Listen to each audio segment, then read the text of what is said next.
कबाली हर दौर विड़ो हर दौर विड़ो हर दौर विड़ो ठिकारोकारी जो दस्तूर ठिकारोकारी जो दस्तूर कभी लाई छेड़ा ये सतनी भी सदा थई ये वारन सागत थई ये वारन सागत थई ये मर्दन खावद माइया हिन लोई लज बचाइया सिंध्याणी सिंध जी जाइया हिन लोई लज बचाइया फकत सिंधी क़ौम सां आहे त सिंध जे पंहिंजे दारुल हुकूमत में सिंध जे पंहिंजे शहर दिल कराचीअ में उथंदे सिंधी माण्हुनि खे दाख़िल थियण जी इजाज़त न आहे जेकॾहिं सिंधी क़ौम ग़ैरतमंद आहे जेकॾहिं सिंधी नियाणियूं ग़ैरतमंद आहिनि त ॿुधी छॾनि इन सिंध जे शहरनि ते सिंध जे वसीलनि ते सिंध जे ॿनियुनि ते सिंध जे पाणियुनि ते सिंध जे रोडनि ते सिंध जे नौकरियुनि ते सिंध जे तालीमी इदारनि ते कब्ज़ो कंदड़ ॿुधी छॾनि त सिंध जूं नियाणियूं पंहिंजनि भाउरनि सां गॾिजी उन्हनि जे समूरनि मंसूबनि खे ख़ाक में विझी छॾींदियूं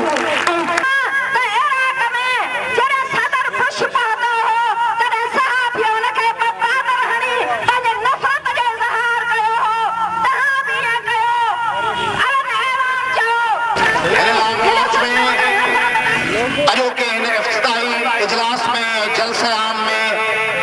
आउं चार्जशीट थो कयां मौजूदा हुकूमत खे सिंध हुकूमत खे आउं कंहिं चार्जशीट थो कयां ऐं खान सवाल थो पुछां त सिंध जे माण्हुनि जेके क़ुर्बानियूं ॾिनियूं हुयूं से केॾा वयूं मोरे मेहर दादू लाखाट खेसाना तैयब सईन पुनल चांडियो जे ॻोठ जनि माण्हुनि जिन पंहिंजे छातियुनि ते गोलियूं सटियूं उहे क़ुर्बानियूं केॾा वयूं तव्हांजी पार्टी जे मुनवर सरवर्दी ऐं तव्हांजी पार्टी जे अब्दुल्ला मुराद खे जिन माण्हुनि जिन्हनि जो रत वहायो कराची जे रस्तनि ते ऐं जिन माण्हुनि ॿारी मई ते असांजे अज़ीम शहीद ऐं तव्हांजे इलाइक़े जे पुट शहीद नवाज़ कंडराणी जो रत वहायो उनजे खून जो हिसाब केॾा वियो आउं तव्हां खां पीपुल्स पार्टी जे कारकुननि खां न सदन अॻुवाणनि खां सवाल थो पुछां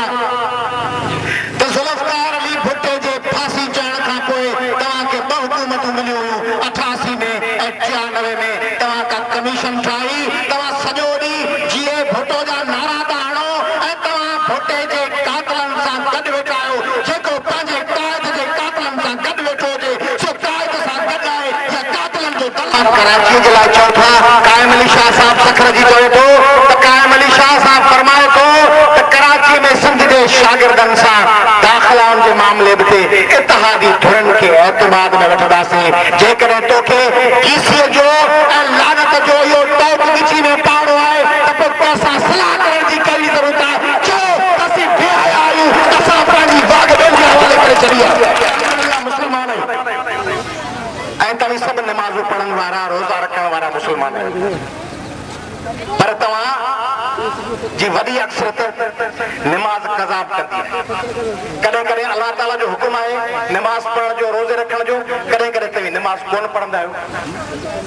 ऐं अक्सर करे तव्हां खां निमाज़ केतिरनि टाइमनि ते रहिजी वेंदी आहे कॾहिं कॾहिं तव्हीं 30 मां 2 रोज़ा रखंदा आहियो 28 कोन रखी सघंदा आहियो केतिरा हिकिड़ो कोन रखी सघंदा आहियो तव्हांजो पीउ ऐं माउ तव्हांखे हुकुम ॾींदा आहिनि केतिरनि ॻाल्हियुनि में तव्हीं उन्हनि जी ॻाल्हियुनि जा चयो न करे सघंदा आहियो अॼु आउं तव्हांजे हिन हज़ारे माण्हुनि जे इज्तिमा खां इहो वचन वठणु चाहियां थो त जॾहिं तव्हीं अलाह जे जाइज़ हुकुमनि जी भनकड़ी करे सघो था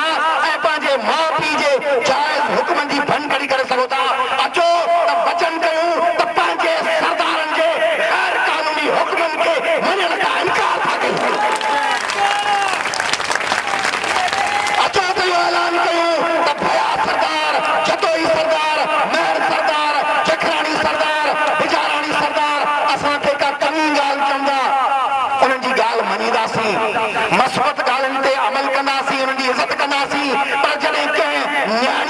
इची लहण न चाहता, संग चटे में पंहिंजा ॿार ॾियण न चाहता, ॿार ते साख ॾियण न चाहता, कंहिं कूड़ो केस दाख़िल करण न चाहता, कंहिं माण्हूअ खे बच करे मारण न चाहता। त तव्हीं हथ मथे खणी ॿुधायो त तव्हीं उन हुक्म जी नाराज़गी कंदो ऐं इनकार करे छॾींदो। अवामी तहरीक ऐलान थी करे अवामी तहरीक सिंध जे हर क़ाबिल ज़िक्र तक मां इलेक्शन विढ़ंदी ऐं वॾेरनि ऐं सरदारनि जे साम्हूं बीहंदी।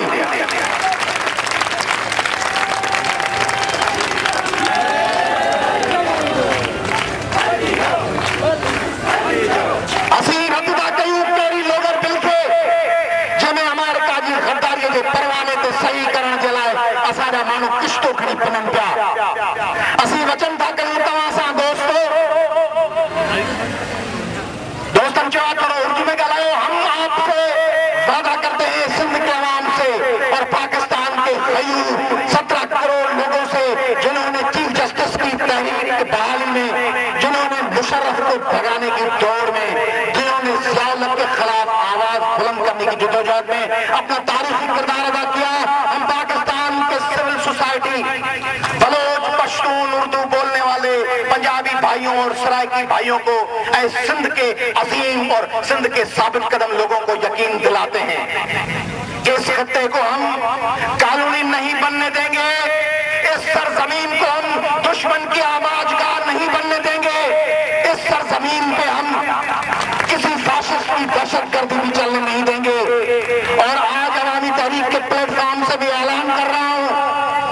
कि अवामी तहरीक अब सिंध के हर जाति के मामले में टांग अड़ाएगी। हम रेवेन्यू अमलदारों को चैलेंज करेंगे, हम इरिगेशन अमलदारों को चैलेंज करेंगे ऐं जेके सिंध जा करप्ट ऑफिसरनि से ॿुधी छॾीनि। हर शहर में जिते तव्हां अस्पतालनि जूं दवाऊं खाईंदो, कूड़ा केस दाख़िल कंदो, माण्हुनि खे ॿधंदो, ज़मीनूं खॿाईंदो, माण्हुनि सां ज़्यादतियूं कंदो, अवामी तहरीक जा कारकुन हाणे तव्हांजे किचन मां जले तव्हांखे आवाम जे